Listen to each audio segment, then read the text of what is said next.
Well, I'm David Ritsema. I'm the pastor at First Baptist Waxahachie, and I'm just sitting down here with my friend Rodney Reeves, and we'll kind of get started. Rodney, if you want to just kind of tell us who you are, what you do.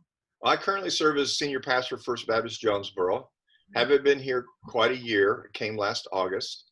It was about 3 years ago that I began to have a desire to return to the pastorate. I was teaching at the time, and I spent quite a few years at Southwest Baptist University. I taught at SBU, it's my alma mater, and I also served as the dean of the theology and ministry school. And I was there for 19 years. And before that, I pastored here in Jonesboro, a sister church, which is really kind of a strange situation, isn't it? Where I was there at Central Baptist for 5 years. And before that, I taught at Williams Baptist, which is a little college up the road here in Arkansas. So I've kind of gone back and forth between the classroom and the pastorate. And it was about 3 years ago, I told my wife, I think the Lord's beginning to stir in my heart the desire to return to the pastorate. I love the classroom, but I just was sensing that I wanted more. And so there were a variety of reasons why. I won't get into those, but the Lord seemed to open up the doors for me to come here. It was an amazing timing as we were talking about leaving the classroom, leaving SBU and coming here. And so yeah, I've been here for not quite a year, and I'm loving it. There's so many things about pastoral ministry that is so different and challenging than the classroom. I mean, one of the most challenging things about being a college prof or a seminary prof, as you know, David, is just all the grading you got to do, Oh my goodness. And trying to get your students invested in what you think is worth their time. And it seemed like for me, it was getting harder and harder for me to get students to engage, to invest. It was the strangest thing. I mean, when I first went back to the classroom in 2000, my students were on the edge of their seat. They were eager. The classes were full, and they were studying and reading beyond even what the syllabus required. Boy, the last 3 or 4 years, I had, students falling asleep. They didn't do their work. They didn't care. It was like, I guess I'm getting too old. I'm just not inspiring these students to study. I had a few that were engaged, but boy, I wanted to return to and also you teach 18 to 22 year olds. Yeah. Right. That narrow population. And I was beginning to look more forward to opportunities to speak in churches. I would get invitations, and honestly, it was teaching a Sunday school class at my home church, First Baptist Bolivar, of the senior citizens. And I went in there and taught for the teacher who tragically was killed. And so I taught for his Sunday school class, and I loved it, David. I just loved having people who care about the Bible, talking to people who care about the Bible and have read the scriptures. So it was several things like that. The Lord began to shift my heart from academic ministry, as important as it is, and beginning to believe maybe with the time I have left on this earth, whatever God has for me, maybe it's time to go back to kind of a multi-generational pastoral context.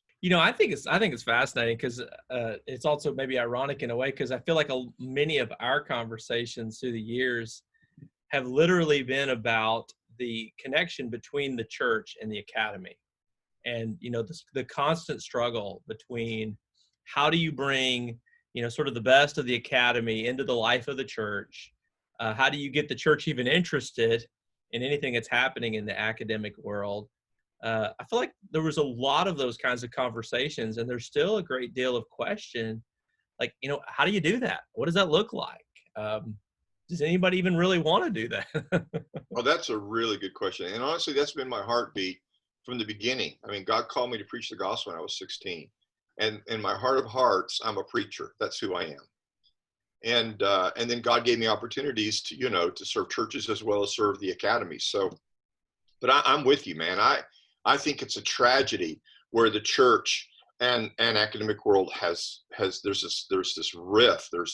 And because what it does is when the church gets disconnected from the academy, it's easy for suspicions to arise. And here's the thing, sometimes we inflame suspicion. Sometimes academics can be a little too provocative, and they, because we ask all kinds of questions that are really forbidden to ask in the church. And, sometimes we can be a little too provocative, and sometimes we bring it on ourselves. Here's what I see as the major difference when I'm thinking about being a pastor and being a college professor is the gift of curiosity is something that fuels academic enterprise. Yeah. We don't believe there's a bad question. We love to explore the minutia, and in church life, there are some people that see the idea of curiosity and asking questions as a threat to the faith. Yeah. So this is where the academy can help the church and say, we shouldn't be afraid of good questions, because since God is truth, he is truth, and he's got nothing to hide.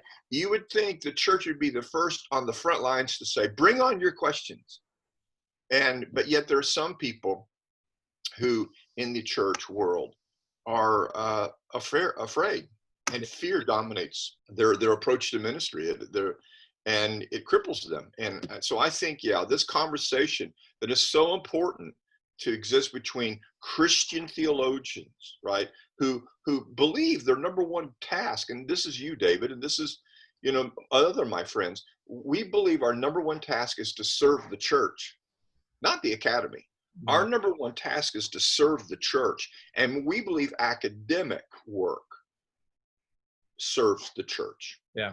So I'm with you, man. And so we met, I think, in the Institute of Biblical Research meetings, and there you've got a cadre of biblical scholars who believe that passionately, that our scholarship is to undergird the work of the church, and got to know you and appreciated the papers you presented, your expertise on John. And so, and we found a fellowship, didn't we, David? We found a fellowship with like-minded brothers and sisters who are scholars, that are academically inclined, but they're passionate in their support of the church, and they believe in the authority of Scripture, and their faith matters more to them than anything.